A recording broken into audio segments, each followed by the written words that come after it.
Okay, today I'm going to record a short video on how to retrieve a gene sequence from the NCBI. NCBI is a uh, biological information tool uh, having a lot of information related to biological science. So in this video I'll be teaching how to retrieve a gene sequence from the NCBI and how to retrieve messenger RNA for that particular gene from the NCBI. So first of all, you have to search NCBI, which I have already done it, and then open its home page. This is the home page of the NCBI. If you see the left side, so it contains the resource list which are mentioned here, and if you see this side, the right side, this contain the popular resources having different databases, including PubMed, which is the largest literature database, BLAST and PubMed Central, and SNP, genome, nucleotide, gene, etc. Okay, if you see this is the search engine of the NCBI, where we are we type our required and desired data. Okay, and these are the all databases which are given here. So you have to retrieve data from that related database. For example, if you are searching for a gene, so you have to select gene. Okay, I selected here gene. Now I will type my desired gene. So for example, if it is P53, so I have search it. Okay, so now here different results have been shown in this page. If you see there are some 23,950 results, but only 20 results have been shown on the first page, and you can view all the results from here. If you see this right side, we have top organism. It means Homo sapien. The NCBI have found this much result for this particular gene with human, and then musculus and all other species which are listed here.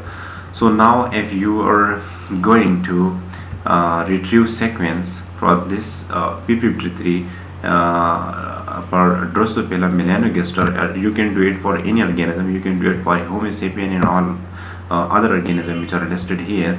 So you have to select this one, then search it. Okay, now this is the result page. So a brief summary has been given here. Okay, this is the gene ID and the date on which it was updated to the NCBI. Okay, and after that you have to scroll down to the genome region, and here you have to click on the FASTA, because it is a standard form in which a sequence is stored. So you have to click on the FASTA, and FASTA format we can retrieve any sequence which is a standard form. Now look at this. This is the sequence for that particular gene which we wanted to retrieve. So P53. This is the detailed sequence of that gene. It is too long because it has not yet undergone the splicing process. It contains intron and exon, coding and non-coding region. So that's why its sequence is too longer or lengthy. Okay, so this is how you can retrieve a sequence from any gene, for any gene from the NCBI. Now if you are interested to retrieve messenger RNA for this particular gene P53, so the process is very simple. You have to go back. Okay, and instead of searching for a FASTA format, you have to keep on scroll down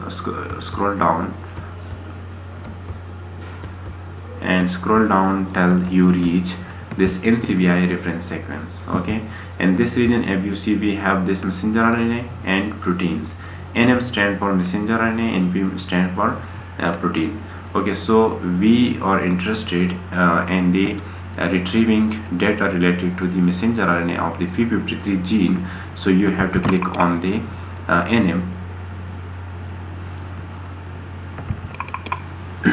and wait for its result.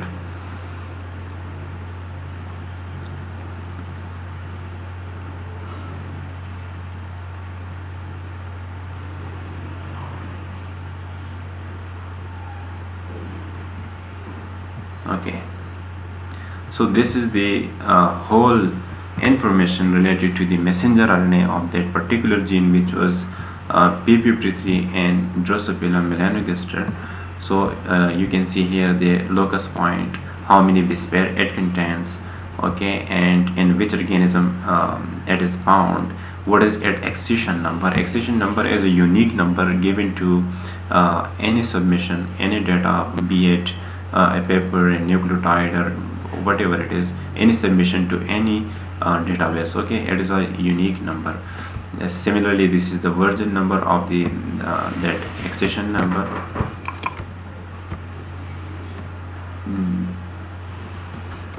Then different authors and their journal number, in which journal it has been published, are listed here. Okay, so you have to keep down, scroll down to search for its sequence. Now see this. This is the sequence for the messenger RNA. Okay, in messenger RNA, you see in first format you see that it is started from 1 till 60, then from 61 to 120. So in first format only 60 nucleotide can be accommodated in one line. So it is the first format in such manner. Now if you see the messenger RNA sequence is short compared to the shorter compared to the that of the gene sequence, because it is now undergone the splicing process, and the intron region have been removed from it. So the length of the sequence has been shortened. Okay, so this is how you can retrieve data for the messenger RNA from the NCbi.